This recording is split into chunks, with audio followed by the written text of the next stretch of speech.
ستاسو نوم دی؟ عبدالوهاب. عبدالوهاب. او ستاسو نوم دی؟ وسیم. وسیم.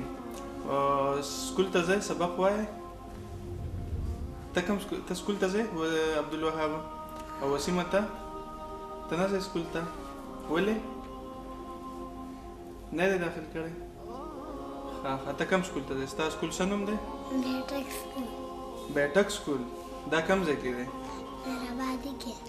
ښه مهربادي کې دا سکول دی. صحیح ده. نو تاسو څه کوئ؟ څه کار کوئ؟ انډې خرڅوم. انډې خرڅوئ؟ دا ولې؟ پلار هم کار نه کوي؟ بیمار دی. بیمار دی؟ او نور مشران وروڼه دې شته؟ یو ما نه غټ دی. ستا نه غټ دی؟ هغه څه کار کوي؟ انډې خرڅوي. هغه هم انډې خرڅوي. او سکول ته ځي هغه که نه؟ ځي. هغه ځي؟ څوم کلاس کې دی؟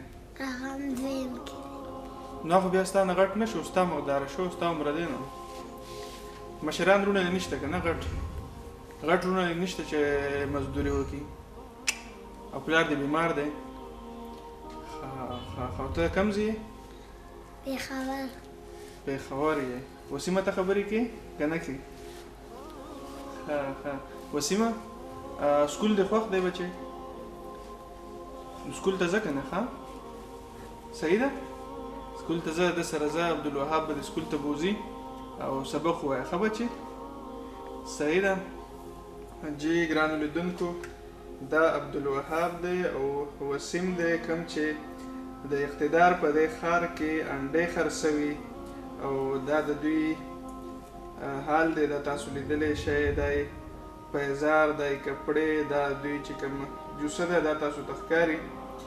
نو دا به د ډېرې مجبورۍ نه هم دغه شان کیدای شي دا انډې خرڅوي د اقتدار په دې ښار کې، چېرته چې ډېرې وعدې کېږي چې موږ به مساوي حقوق ورکوو. نو دغلته دا ماشومان په دې یخه یخنۍ کې په اسلام آباد کې انډې خرڅوي. دا وخت چې کوم د دوی د لوبو دور دی، د دوی د منډو تړلو او د دوی د لوبو دور دی، په دې دور کې چې کوم دی دوی دا انډې خرڅوي او د دوی نه د ژوند د دغه ښکلاګانو حق تروړلی کېږي. باید چې دې طرف ته هم نظر وکړی شي. ډېره مننه.